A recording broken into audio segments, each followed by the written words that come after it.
कविता का शीर्षक है कीमती किंतु व्यर्थ।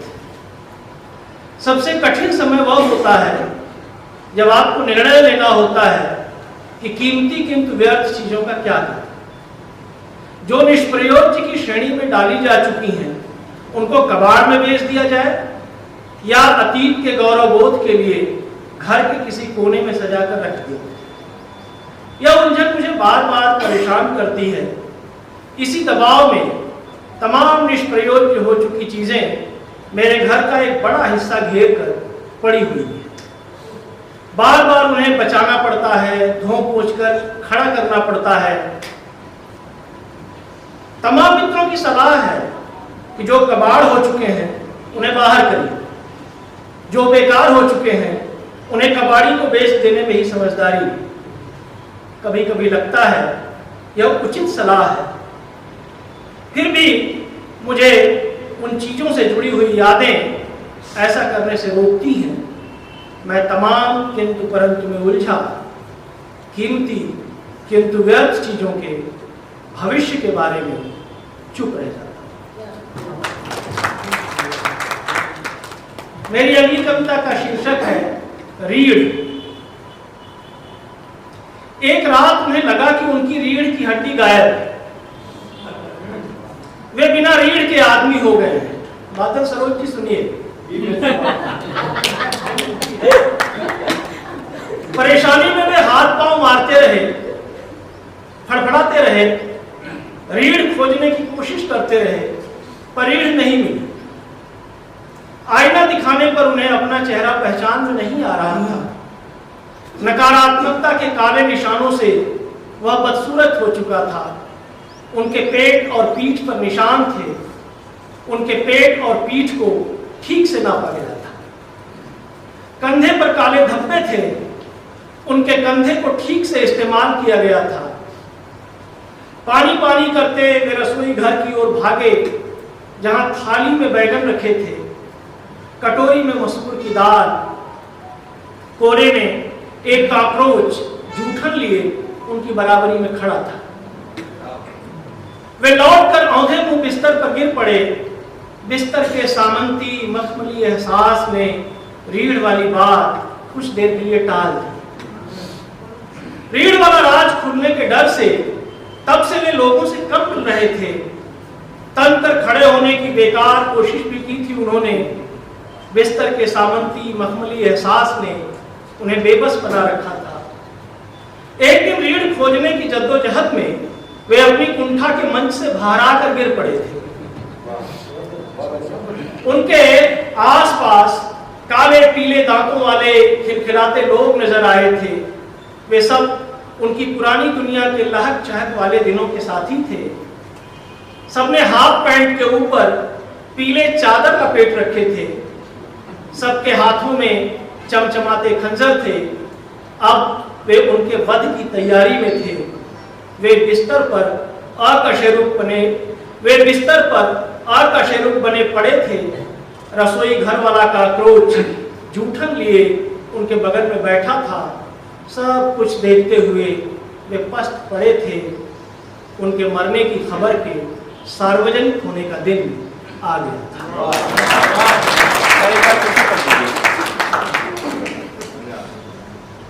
अगली कविता का शीर्षक है आओ प्यार करें। मैंने युद्ध और शांति में शांति को चुना। मैंने मृत्यु और जीवन में जीवन को चुना।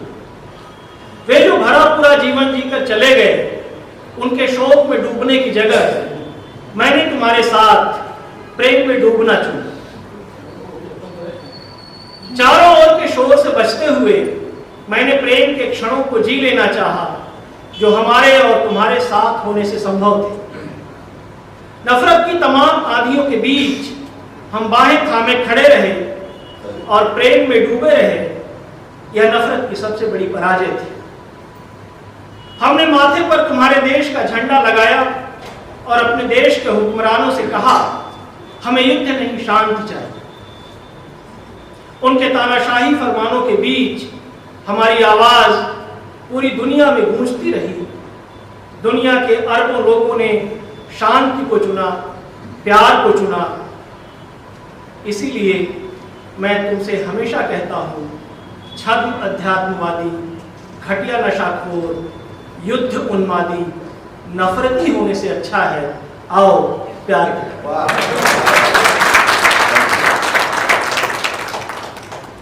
अगली कविता का शीर्षक है स्थगित समय।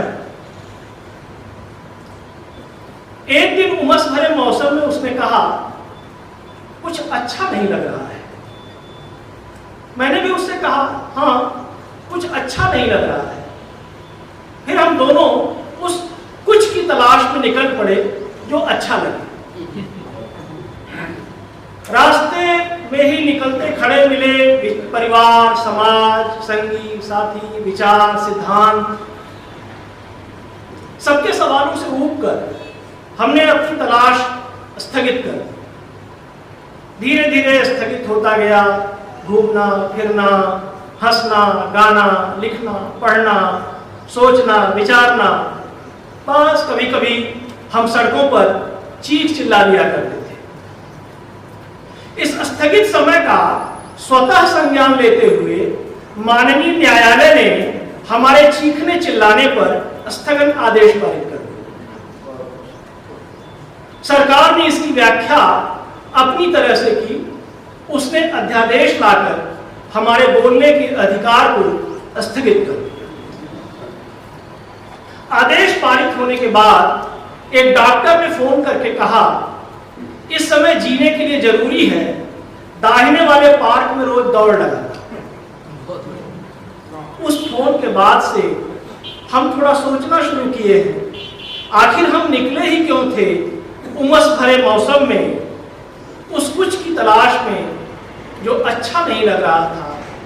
हमें समझना था इन अच्छे दिनों में यह कहना कि कुछ अच्छा नहीं लग रहा है सबसे बड़ा देशद्रोह है। एक दो कविताएं और। कविता का शीर्षक है आस्था का गर्व। बुद्ध पूर्णिमा के दिन जब वे औरंगजेब के गड़े मुर्दे उखाड़ने में व्यस्त थे, तब मैं पुष्यमित्र शुंग के बारे में सोचता रहा। कैसे उसने की होगी बृहद्रथ की हत्या, कैसे उसने किया होगा बौद्धों का सफाया, कैसे उसने ध्वंस किए होंगे बौद्ध प्रतीक। सोचता हूं कुछ के लिए वह अपने समय का भगवान होगा, कुछ के लिए अपने समय का औरंगजेब। पुष्यमित्र शुंग और औरंगजेब इतिहास में अक्सर आते रहे हैं भेष बदलकर। अलग अलग आस्थाओं की महिमा गान, अलग अलग आस्थाओं की महिमा गान, अलग अलग आस्थाओं के मान मर्दन के लिए उस राजतंत्र धर्मतंत्र को हमेशा गणतंत्र ने रोका है। आज वे राजतंत्र की गलतियों को गणतंत्र में ठीक करना चाहते हैं, उसे धर्मतंत्र में बदलना चाहते हैं। उनके इतिहासकारों ने शायद उन्हें नहीं बताया, उनके इतिहासकारों ने शायद उन्हें नहीं बताया, राजतंत्र तलवारों की जोर से चलता था। हारे हुए राज्य का बचा हुआ गर्व उनकी आस्था और स्त्रियां होती थीं। जीतने वाला हमेशा इन दोनों को कुचलता था। गणतंत्र को उस राजतंत्र की नकेल पर धकेलने में धर्म की आड़ में छुपा सबसे बड़ा हथियार एक बार फिर से उठाया गया है, आस्था का गर्व। आज इस गर्व ने न जाने कितने असहायों को कुचला है, अलग अलग समूहों में बांटा है दुनिया को। इतिहास साक्षी है, इसका चरम हमेशा भयावह होता है।